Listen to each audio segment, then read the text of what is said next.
महाराष्ट्राचा अभिमान, महाराष्ट्र दिन. आज आपण एका अशा लव्ह स्टोरी बाबत बोलणार आहोत ज्यामध्ये तमिळनाडूच्या अतिरिक्त पोलीस महासंचालकांना अटक झाली आणि एका आमदाराला कोर्टाचे फटके खावे लागले. तर प्रकरण असं आहे की लक्ष्मी नावाच्या एका महिलेनं तक्रार केली. त्यानुसार तिच्या मोठ्या मुलाचं थेनी जिल्ह्यातील एका मुलीवर प्रेम होतं. दोघांनी लग्नही केलं, परंतु मुलीच्या वडिलांना वनराजा यांना हे लग्न मान्य नव्हतं. त्यांना कोणत्याही परिस्थितीत हे लग्न मोडायचं होतं. त्यांच्या भीतीनं मुलगा आणि मुलगी गायब झाले. दरम्यान आपल्या मुलीला परत आणण्यासाठी अस्वस्थ असलेल्या वनराजा यांनी एक माजी महिला कॉन्स्टेबल माहेश्वरी यांच्याकडे मदत मागितली. हे प्रकरण घेऊन माहेश्वरी तमिळनाडूच्या अतिरिक्त पोलीस महासंचालक एच.एम. जयराम यांच्याकडे गेल्या. तिथून हे प्रकरण पुरैची भारतम पार्टीचे आमदार पुवई एम. जगनमूर्ती यांच्याकडे गेलं. त्यानंतर आमदाराचे लोक प्रेमी जोडप्याचा शोध घेण्यासाठी लक्ष्मीच्या घरी पोहोचले, पण दोघंही घरी सापडले नाहीत. म्हणून त्यांनी मुलाच्या अल्पवयीन धाकट्या भावाचं म्हणजेच लक्ष्मीच्या 16 वर्षांच्या मुलाचं अपहरण केलं.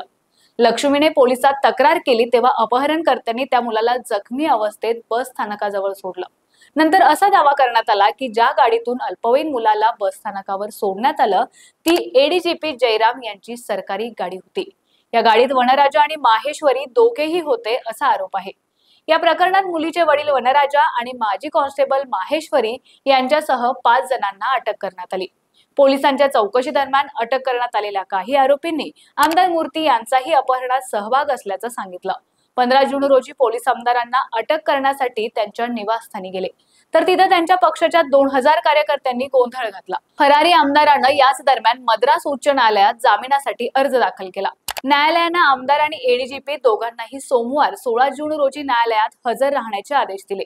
यावेळी न्यायालयाने एडीजीपी जयराम यांना अटक करण्याचे तोंडी आदेश दिले. मात्र आमदारांना अटकेपासून सूट देण्यात आली, पण न्यायालयाने त्यांना चांगलंच फटकारलं. 2 आरोपींनी एडीजीपींविरुद्ध कबुली जबाब दिला. अशा परिस्थितीत त्यांच्या विरुद्ध कायदेशीर कारवाई केली पाहिजे आणि त्यांना अटक केली पाहिजे.